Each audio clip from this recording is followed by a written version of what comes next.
Reach in your wallet for me right now and pull out the smallest bill you have. Chances are you have at least $1, and that's enough to buy a house with if you understand binder deposits. Smash that subscribe button and stay tuned. I'm a hustler, homie. I'm a hustler. I'm a hustler, homie. I'm a hustler. I'm a hustler. I'm a hustler. I'm a hustler, homie. I'm a hustler. So let's talk a little bit about binder deposits. First of all, what is a binder deposit? And a binder deposit is an exchange of value to solidify a purchase and sales agreement or a real estate contract in this case. And it is the exchange of something many times monetary, but it doesn't have to be. Now, if you were going to talk to a realtor or a lawyer, many times what they're going to tell you is you need to put down at least $1,000 because this is standard. This is not budging standard. This is something that they came up with because it is difficult for people to walk away from $1,000.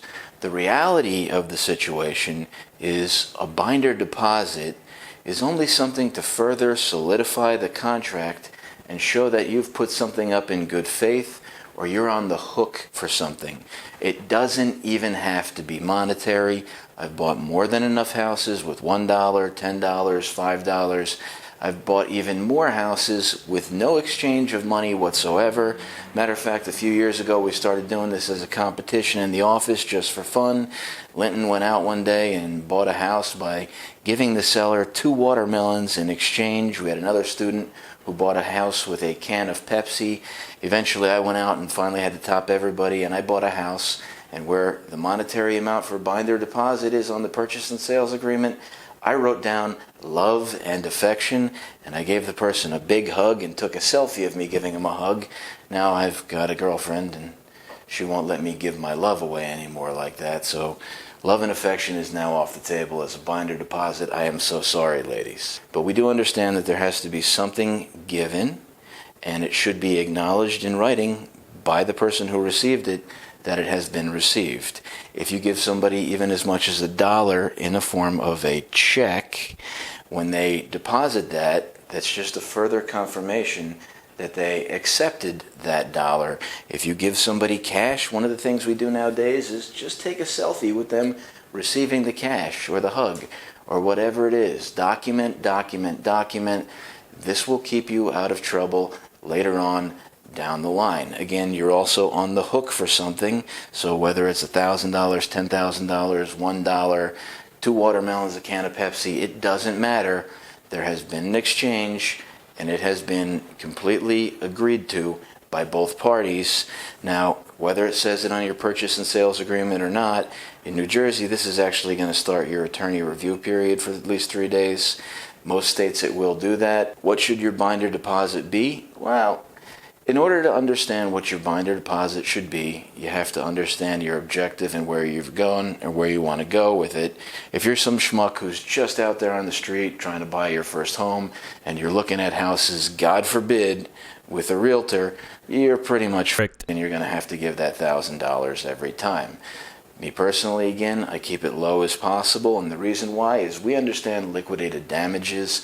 That's in the paperwork that we've provided you with. If you don't have the paperwork, just smash the link on the bottom of the video. You can get the course. And what liquidated damages says, and I want you to think about liquidated damages. Let's think about it like marriage, okay? A binder deposit and an engagement ring are exactly the same thing. If you were going to go out and you were going to marry a beautiful young woman, you would buy her an engagement ring, something of value, theoretically, to show her that you love her. You are putting something on the hook, and if she decides to break off the engagement, what etiquette dictates, or if it's a real estate purchase and sales agreement and you've given somebody a ring, what liquidated damages would dictate is that if your girlfriend, now fiance, breaks off the engagement, just like the person breaks off the real estate contract, you get that deposit or you get that ring back.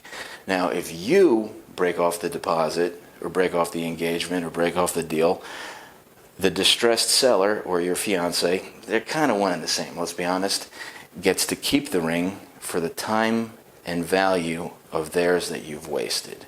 So if you break off the deal, they keep your dollar. If they break off the deal, technically they have to give you the dollar back. Same thing with the diamond ring and getting married. I know it's a little weird, but this is how liquidated damages works. This is also how marital law works. You don't have to believe me. I audited plenty of classes on it. I hope you guys enjoyed this. I hope you have a better understanding of binder deposits and how they're used. My name's Chuck Kohout. Always be closing. Smash the subscribe, share this video. I look forward to meeting you soon in person and shaking your hands. Talk to you soon. Bye for now.